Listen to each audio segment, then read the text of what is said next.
आखिरी मौका यही शब्द थे जो झनक ने अनिरुद्ध बोस के सामने रखे और पूरे बोस हाउस की नींद हिला दी। झनक ने बिना किसी घुमाव के साफ कह दिया कि अगर अनिरुद्ध उसे अपनी बेटी के रूप में अपनाना चाहता है, अगर वह सच में पिता कहलाने का हक चाहता है, तो उसे अर्शी को हमेशा के लिए छोड़ना होगा। यह शर्त सुनते ही घर का माहौल किसी आने वाले तूफान से पहले की खामोशी जैसा हो गया। यह सिर्फ एक पारिवारिक बहस नहीं थी, बल्कि उन जख्मों का हिसाब था जो बरसों पहले नूतन के साथ किए गए थे और जिनकी गूंज अब उसकी बेटी बनकर लौटी झनक में सुनाई दे रही थी। जनरेशन लीप के बाद कहानी अब आंसुओं और पछतावे से आगे निकल चुकी है। अब यह लड़ाई हक, पहचान और इंसाफ की बन चुकी है। नूतन, जिसे कभी झनक के नाम से जाना गया, अब इस दुनिया में नहीं है, लेकिन उसकी परछाई उसकी बेटी के रूप में लौट आई है। फर्क सिर्फ इतना है कि यह झनक चुप रहने वालों में से नहीं है। डीएनए रिपोर्ट आने के बाद अनिरुद्ध बोस की जिंदगी पूरी तरह बदल चुकी है। जिस लड़की को वह अब तक एक अनाथ समझ रहा था, वही उसकी और नूतन की बेटी निकली। सालों से दबा अपराध बोध अब उसके भीतर ज्वालामुखी की तरह फूट रहा है। वह झनक को अपनाना चाहता है, उसे अपना नाम और पहचान देना चाहता है, लेकिन वह यह भूल जाता है कि झनक को दौलत या सरनेम नहीं चाहिए। उसे चाहिए वह सम्मान जो उसकी मां से छीना गया था। इसी सम्मान की लड़ाई में झनक ने वह शर्त रखी जिसने पूरे परिवार को दो हिस्सों में बांट दिया। अर्शी को छोड़ने की मांग सिर्फ एक पत्नी को घर से निकालने की बात नहीं थी, बल्कि अनिरुद्ध के उस दोहरे चेहरे को उजागर करने की कोशिश थी जिसमें वह अर्शी के साथ गृहस्थी भी निभाना चाहता था और नूतन की बेटी को अपनाकर खुद को निर्दोष भी साबित करना चाहता था। झनक ने साफ कह दिया कि वह उसी छत के नीचे नहीं रह सकती जहां उसकी मां की बर्बादी की जिम्मेदार औरत रानी बनकर बैठी हो। अनिरुद्ध के सामने अब धर्म संकट खड़ा था। एक तरफ उसकी पत्नी अर्शी, जिसके साथ उसने 20 साल बिताए, और उनकी बेटी अदिति, और दूसरी तरफ उसका पहला प्यार नूतन की निशानी झनक। उसकी आंखों में बेबसी साफ झलक रही थी। इस पूरे घटनाक्रम में ऋषि की भूमिका और भी जटिल हो जाती है। ऋषि अब सिर्फ एक पुलिस एसपी नहीं बल्कि इस घर का दामाद भी है, क्योंकि उसकी शादी अदिति से हो चुकी है। साथ ही वह झनक का एक्स हस्बैंड भी है। उसका रिश्ता इस परिवार से दोहरा है। एक पुलिस अधिकारी और एक इंसान होने के नाते वह जानता है कि झनक के साथ अन्याय हुआ है। जब झनक ने अर्शी को छोड़ने की शर्त रखी, तो ऋषि के चेहरे पर एक अजीब सा संतोष झलक गया, मानो कहीं न कहीं वह भी यही चाहता हो कि अनिरुद्ध अपनी गलतियों का सामना करे। अदिति के लिए यह सब बर्दाश्त से बाहर था। उसे लगने लगा कि झनक न सिर्फ उसके पिता को छीन रही है, बल्कि अब उसकी मां को भी घर से निकालकर उसका पूरा संसार उजाड़ देना चाहती है। ऋषि को लेकर पहले से ही असुरक्षित अदिति अब अपने पिता को लेकर भी पजेसिव हो गई। वह अनिरुद्ध को कसम देने लगी कि वह झनक की बातों में न आए, लेकिन यहाँ सबसे बड़ा झटका तब लगा जब अनिरुद्ध ने अदिति का हाथ झटक दिया। उसकी यह खामोशी और दूरी यह इशारा कर रही थी कि झनक की शर्त ने उसके दिल को हिला दिया है। उसे लगने लगा था कि शायद यही उसके प्रायश्चित का रास्ता है। अर्शी यह सब देख चुकी थी। उसे एहसास हो गया कि अब हालात उसके हाथ से फिसल रहे हैं। नूतन हमेशा से अनिरुद्ध की कमजोरी थी और अब उसकी बेटी भी वही कमजोरी बन गई है। डर ने अर्शी को और खतरनाक बना दिया। उसने अपना सबसे पुराना हथियार निकाला, इमोशन ब्लैकमेल। सबके सामने रोते हुए उसने 20 साल की कुर्बानियों का हिसाब गिनाना शुरू कर दिया, ताकि अदिति और ऋषि को अपनी तरफ कर सके। अदिति मां के आंसू देखकर आग बबूला हो गई और गुस्से में झनक की तरफ बढ़ी, लेकिन तभी ऋषि ने उसका हाथ हवा में ही रोक लिया। यह पल पूरे घर को सन्न कर देने वाला था। एक पति होते हुए भी ऋषि ने अन्याय के खिलाफ खड़ा होना चुना। उसने अनिरुद्ध से कहा कि फैसला आपका है, लेकिन सच को ज्यादा दिन दबाया नहीं जा सकता। झनक बिना जवाब का इंतजार किए वहां से चली गई। उसके इस रवैये से साफ था कि उसे किसी भी तरह की भीख नहीं चाहिए। अनिरुद्ध ने पहली बार अर्शी को आंखों में आंखें डालकर कहा कि झनक उसकी बेटी है और यह सच नहीं बदलेगा। अगर झनक को कोई नुकसान पहुंचा तो वह अर्शी को अपनी पत्नी मानना भूल जाएगा। यह सुनकर अर्शी के पैरों तले जमीन खिसक गई, लेकिन उसने हार नहीं मानी। रात के अंधेरे में उसने अदिति के मन में ऋषि और झनक को लेकर शक के बीज बो दिए। अगली सुबह नाश्ते की मेज पर सन्नाटा पसरा हुआ था। अनिरुद्ध का बदला हुआ चेहरा सब कुछ कह रहा था। उसने अर्शी के हाथ से चाय लेने से मना कर दिया और नौकर से कहा कि उसके और झनक के लिए नाश्ता कमरे में भिजवाया जाए। यह अर्शी के लिए खुलेआम अपमान था। अदिति का गुस्सा फूट पड़ा और उसने ऋषि पर झल्लाना शुरू कर दिया, लेकिन ऋषि ने साफ कहा कि वह कानून के खिलाफ नहीं जा सकता। झनक इस घर की वारिस है। इसी बीच अनिरुद्ध के वकील का आना कहानी में नया धमाका लेकर आया। अनिरुद्ध ने सबके सामने आदेश दिया कि झनक को कानूनी रूप से स्वीकार करने की प्रक्रिया शुरू की जाए और यह खबर अखबारों में छपे। यह सुनते ही अर्शी के होश उड़ गए। उसे डर प्रॉपर्टी से ज्यादा बदनामी का था। अर्शी गुस्से में वकील पर चिल्लाने लगती है और उसे रोकने की कोशिश करती है, लेकिन इस बार अनिरुद्ध उसके सामने दीवार बनकर खड़ा हो जाता है। उसके शब्दों में वर्षों का दबा हुआ दर्द और थकान साफ झलक रही होती है। वह दो टूक कह देता है कि बहुत हो गया, अब दुनिया जो चाहे सोचे, वह और झूठ की जिंदगी नहीं जिएगा। यह सुनकर अर्शी सन्न रह जाती है। उसी पल सीढ़ियों के पास खड़ी झनक यह पूरा दृश्य देख रही होती है।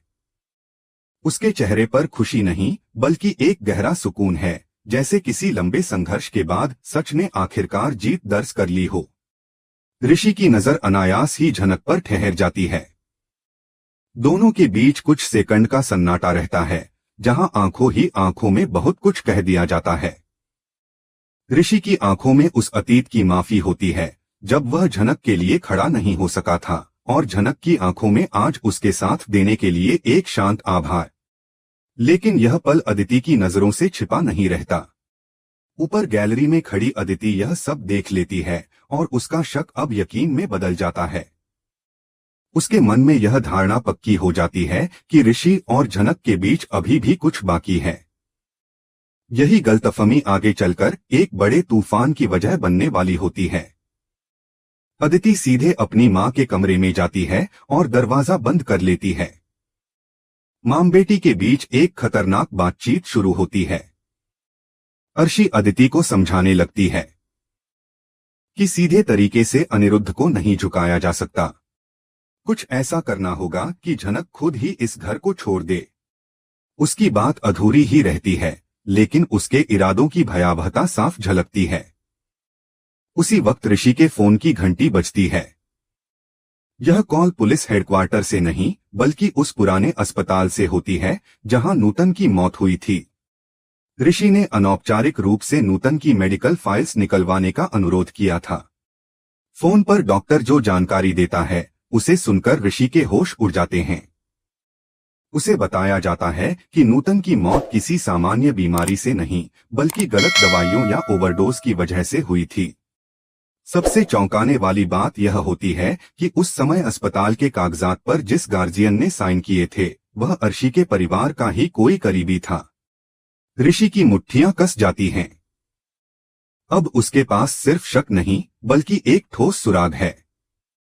वह जानता है कि अभी बिना पुख्ता सबूत के यह बात सामने लाना खतरनाक हो सकता है, क्योंकि इससे अदिति टूट जाएगी और अनिरुद्ध भी बिखर सकता है।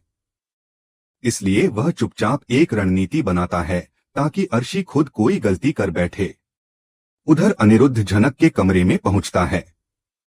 वह पहली बार एक पिता की तरह उसके सामने हाथ जोड़कर माफी मांगता है और नूतन की कोई आखिरी निशानी देने की गुहार करता है। झनक अपने बैग से नूतन की पुरानी डायरी निकालकर उसके हाथ में रख देती है। वह कहती है कि इस डायरी में मां ने आपके लिए नफरत नहीं, सिर्फ इंतजार लिखा है। अनिरुद्ध डायरी पढ़ते पढ़ते फूट फूट कर रो पड़ता है। उसे एहसास होता है कि नूतन ने कभी उसे धोखा नहीं दिया था, बल्कि सब कुछ अर्शी की साजिश थी। उस पल अनिरुद्ध के दिल में अर्शी के लिए बची खुची सहानुभूति भी खत्म हो जाती है। जब अनिरुद्ध डायरी हाथ में लिए हॉल में आता है, तो उसका बदला हुआ रूप सबको डरा देता है। वह अर्शी को इतनी जोर से पुकारता है कि पूरा घर कांप उठता है। सब लोग जमा हो जाते हैं। अनिरुद्ध डायरी अर्शी के पैरों में फेंक देता है और उससे पूछता है कि उसने नूतन के बारे में उससे झूठ क्यों बोला। डायरी के हर पन्ने में नूतन के आंसुओं और दर्द का हिसाब था।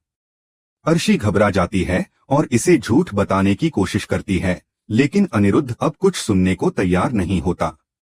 गुस्से में वह अर्शी को घर से निकालने लगता है। लेकिन तभी कहानी में सबसे बड़ा मोड़ आता है। अदिति बीच में कूद पड़ती है और अनिरुद्ध के पैरों में गिरकर धमकी देती है कि अगर उसकी मां घर से गई तो वह भी अपनी जान दे देगी। वह पास रखी टोकरी से चाकू उठाकर अपनी कलाई पर रख लेती है। पूरा घर सन्न रह जाता है। ऋषि तुरंत स्थिति को संभालने की कोशिश करता है, लेकिन अदिति उस पर भी आरोप लगा देती है कि वह झनक के साथ मिलकर उसका घर तोड़ना चाहता है। अनिरुद्ध अपनी बेटी को इस हालत में देखकर टूट जाता है। अर्शी इस मौके का फायदा उठाकर अदिति को गले लगा लेती है और उसकी आंखों में जीत की चमक दिखाई देती है। इसी बीच झनक आगे बढ़ती है। सबको लगता है कि वह पीछे हटेगी, लेकिन वह निडर होकर अदिति के हाथ से चाकू छीन लेती है। उसकी हथेली कट जाती है और खून बहने लगता है, लेकिन उसके चेहरे पर कोई डर नहीं होता। वह अदिति को साफ शब्दों में समझाती है कि जान देने की धमकी कायरता है और सच से भागने का तरीका। झनक की बातें अदिति को अंदर तक झकझोर देती हैं। अनिरुद्ध आखिरकार फैसला करता है कि अदिति की खातिर अर्शी इस घर में रह सकती है, लेकिन अब वह उसके लिए मर चुकी है। साथ ही वह झनक को बराबरी का हक देने का ऐलान करता है। ऋषि यह सब देखकर एक बात और समझ जाता है कि अदिति की यह हालत भी अर्शी की ही देन है। उसी रात वह नूतन के केस की जांच तेज कर देता है। कुछ देर बाद झनक उसके स्टडी रूम में आती है और नूतन की डायरी का आखिरी पन्ना उसे दिखाती है, जिसमें डॉक्टर सान्याल का नाम लिखा होता है। दोनों के बीच एक अनकहा समझौता हो जाता है कि वे सच सामने लाएंगे, लेकिन उन्हें पता नहीं होता कि दरवाजे के पीछे अर्शी सब सुन चुकी है।